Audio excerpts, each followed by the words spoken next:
دیکھیے اعتکاف کرنے کا طریقہ بہت آسان ہے. پہلے میں مردوں کے لیے عرض کر دوں گا اور پھر خواتین کے لیے, چونکہ دونوں ہمارے سامعین ہیں اور دونوں کا ہمیں احترام بھی ہے اور دونوں کے حقوق کا خیال رکھنا بھی ہماری فرض منصب میں داخل ہے. مرد حضرات اعتکاف کریں گے مسجد میں. یہ 20 تاریخ کی مغرب سے پہلے مسجد میں چلے جائیں اور وہاں ان کے آرام کے لیے کہیں کہیں ان کے لیے وہ کوٹری بنائی جاتی ہے, معتکف اعتکاف کوٹر. یہ بنانی ضروری نہیں ہے لیکن آرام کے لیے سامان کی حفاظت کے لیے مناسب ہے. اگر متعدد لوگ ہیں مسجد میں یہ آدمی کہیں بھی بیٹھ سکتا ہے, جو مسجد کا احاطہ ہے مسجد میں کہیں بھی بیٹھ سکتا, اور ہر وہ کام جو مسجد میں کرنا ممکن ہے وہ کام یہ مسجد میں کرے گا, اور جو کام مسجد میں کرنا ممکن نہیں ہے تو اس کے لیے اس کو باہر نکلنا پڑے گا. مثلا باہر نکلنا اس کو وضو کرنے کے لیے یا اپنی پیشاب کی ضرورت پوری کرنے کے لیے, استنجے وغیرہ کے لیے مسجد سے باہر جائے گا اور وضو کرنے کے لیے باہر جائے گا. اس کے علاوہ یہ کسی کام کے لیے باہر نہیں جائے گا, بلکہ کھانا پینا بھی مسجد میں ہوگا. کھانے پینے کے لیے آپ کو ہاتھ دھونا ہے, اس کا انتظام بھی مسجد میں ہونا چاہیے, چاہے آپ کوئی تشتری رکھیں, چاہے آپ کوئی برتن رکھیں جس میں آپ اپنے ہاتھ دھو لیں. وضو کرنے کے لیے آپ کو باہر جانا پڑے گا. جب آپ اعتکاف میں جائیں گے تو آپ پوری رات بیدار رہنا اعتکاف والے کے لیے ضروری نہیں ہے, بلکہ کچھ وقت آدمی کو سونا بھی چاہیے, لیکن عام معمول سے ہٹ کر رات کو تھوڑا زیادہ بیدار رہنا چاہیے اگر صحت اجازت دیتی ہو, کیونکہ عموماً کچھ لوگ رات کو سونے کے عادی ہوتے ہیں اور وہ ڈرتے ہیں اعتکاف میں بیٹھنے سے. ان کو یہ سمجھنا چاہیے کہ اعتکاف میں پوری رات بیدار رہنا کوئی فرض واجب نہیں ہے, بلکہ آرام کو فوقیت دی گئی ہے. تو جب آپ اعتکاف میں بیٹھیں گے اس میں آپ جتنی دیر ہو سکے آپ کو آرام کرنا ہے, آرام کر سکتے ہیں, نمازوں کا اہتمام کریں گے. اور اعتکاف کرنے والا اگر مؤذن ہے تو وہ اذان بھی دے سکتا ہے. اذان دینے کے لیے چونکہ کبھی کبھی مائک کا سسٹم مسجد کے اندر ہوتا ہے, لیکن کبھی کبھی کسی مسجد میں اذان دینے کے لیے آپ کو باہر جانا پڑے گا. اعتکاف کرنے والا اذان دینے کے لیے مسجد سے باہر بھی جا سکتا اگر اس کو مسجد سے باہر جانے کی مجبوری ہے. اسی طرح اعتکاف کرنے والا اگر واعظ و تبلیغ کا عادی ہے اور وہ واعظ و تبلیغ فرماتے ہیں, مثلا امام صاحب اعتکاف میں بیٹھے تو وہ ان کا بدن مسجد میں بند ہے, ان کی آواز مسجد میں بند نہیں ہے. جس طرح وہ اذان دے سکتے ہیں اسی طرح اگر ان کو واعظ و تبلیغ کی مجلس کرنی ہوگی تو وہ واعظ و تبلیغ بھی کر سکتے ہیں.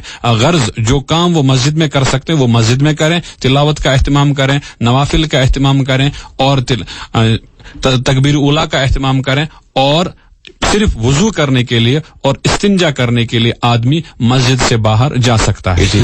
بالکل. دیکھیے جو ہماری مائیں بہنیں اعتکاف کرنا چاہتی ہیں, اعتکاف کرنے کے لیے وہ اپنے گھر میں کوئی مکان طے کر دیں, کوئی جگہ طے کر دیں. مکان مانی جگہ, کمرہ طے کر دیں کہ ہمیں اس کمرے میں اعتکاف میں رہنا ہے.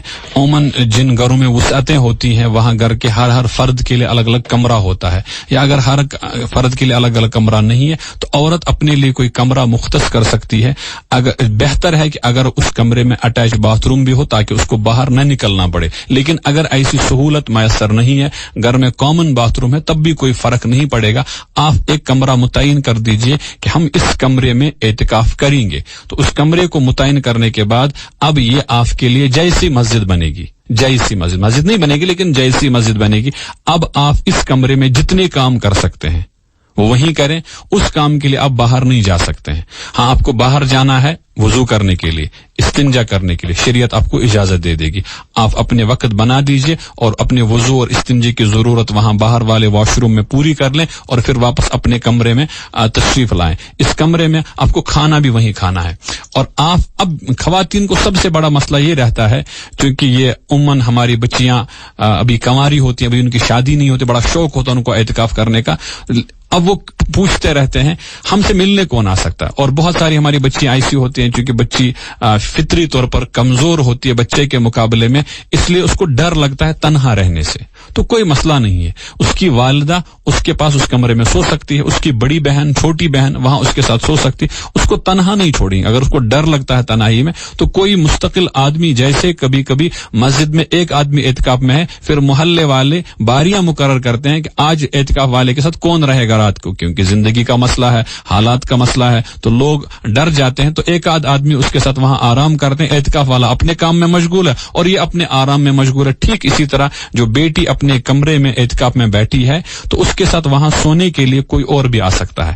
اور اسی طرح شام کو کھانے پینے کا مسئلہ ہے. فیملی میں چند ہی لوگ ہیں, مثلا یہ 3 ہی گھر میں افراد ہیں یا 4 افراد ہیں, یہ والدین ہیں اور ان کے 2 بچے ہیں.